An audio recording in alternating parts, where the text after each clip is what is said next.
इन मन्नतों मुरादों के बाद इंसान को अगर कोई चीज़ मिल जाए तो वो फूले नहीं समाता। अगर प्यासे को सहरा में पानी मिल जाए, किसी बीमार शख्स को शफा मिल जाए, किसी बे औलाद को औलाद मिल जाए, किसी कैदी या गुलाम को आज़ादी मिल जाए और कोई शख्स जिसकी बिनाई चली जाए और उसे अचानक देखने के लिए आँख मिल जाए तो उसकी खुशी को अल्फाज में बयान नहीं किया जा सकता। लेकिन कभी कभी गैर मुतवक्के खुशी इंसानी ज़हन में शुकूक व शुबहात पैदा कर देती है। जैसे सहरा में प्यासे को पानी नज़र तो आ जाता है, लेकिन हो सकता है कि वो गदला हो, जहर आलूद हो, तो फिर उस खुशी को हसरत में बदलते देर नहीं लगती। ऐसे ही किसी बे औलाद जोड़े को औलाद तो मिल जाए, लेकिन मुस्तकबिल में वो औलाद आंखों की ठंडक बनने के बजाय नाफरमान निकल आए। उसी तरह किसी कैदी की आज़ादी भी आर्जी साबित हो सकती है। नाज़रीन, 2 दिन कबल एक ऐसी खुशी मेरे शेर और उसकी इत्तेहादी हुकूमत को भी मिली है जब 37 दिन बाद वज़ीर आज़म शहबाज शरीफ की अनथक मेहनत रंग ले आई और गैर मुतवक्के तौर पर 26वीं आईनी तरमीम मंजूर हो गई। बड़ी मन्नतों मुरादों के बाद अब मेरे शेर की हुकूमत को अपनी मर्जी का चीफ जस्टिस लगाने का इख्तियार मिल गया है। ये इख्तियार हासिल करने के लिए मेरे शेर और उसके इत्तेहादियों ने मौलाना के आस्ताने के बार बार चक्कर लगाए।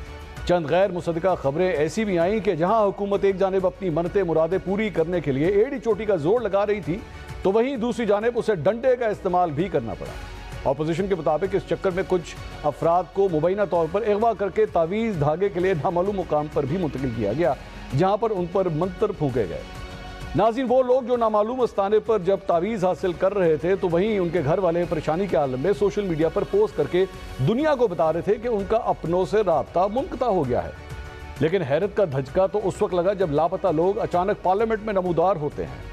अब यह किसी जादू का असर था या किसी तावीज़ धागे का, लापता लोग पार्लियामेंट में आकर अपना काम करके चले गए। नाज़रीन, अगर पाकिस्तान की तारीख पर नजर डाली जाए तो मुस्लिम लीग नून जब किसी को अहम ओहदे पर लाती है तो कुछ अरसे के बाद उसकी अपने ही लाए हुए बंदे के साथ चपकले शुरू हो जाती है। साबिक जनरल रिटायर्ड परवेज मुशर्रफ हों और फिर साबिक जनरल कमर जावेद बाजवा, मेरे शेर ने जब जब सीनियरिटी के असूल को बालाए ताक रखकर फैसले किए तो ना सिर्फ उसे हुकूमत से हाथ धोना पड़े बल्कि खानदान समेत उसे जेल भी जाना पड़ा और फिर डील करके मुल्क भी छोड़ना पड़ा। इस दौरान मेरे शेर ने वोट को इज्जत दो का अपना ही नारा लगाना छोड़ दिया। खलाई मखलूक और महकमा ज़राअत की इस्लाहें भी अपनी तकरीर में इस्तेमाल करना छोड़ दी। कहा जाता है कि मेरा शेर 4 साल बाद एक डील के नतीजे में मुल्क वापस आया तो उसे चुप सी लग गई। वो गैर मुल्की सहाफ़ियों से तो मिलता है, लेकिन अपने ही मुल्क के किसी भी सहाफ़ी के सवाल का जवाब देने से कतराता है। मेरा शेर वतन वापसी के बाद अदलिया से मुतल्लिक गिले ज़रूर करता था। यही वजह थी कि यहाँ भी उसके दिल में अपना बंदा लाने की ख्वाहिश जाग उठी। महीना पहले मेरे शेर की हुकूमत ने इस ख्वाहिश को रात के अंधेरे में हकीकत में बदलने की खूब कोशिश की, लेकिन कामयाबी ना मिली। लेकिन 2 दिन कबल दूसरी कोशिश के दौरान मेरे शेर को 26वीं आईनी तरमीम मंजूर होने की सूरत में गैर मुतवक्के खुशी मिल गई। अब मेरे शेर की हुकूमत के पास अपना चीफ जस्टिस लगाने का इख्तियार है।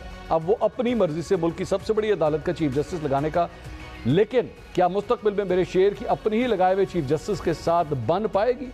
ये वो सवाल है जिसका जवाब आज हम अपने प्रोग्राम में तलाश करने की कोशिश करेंगे। अपने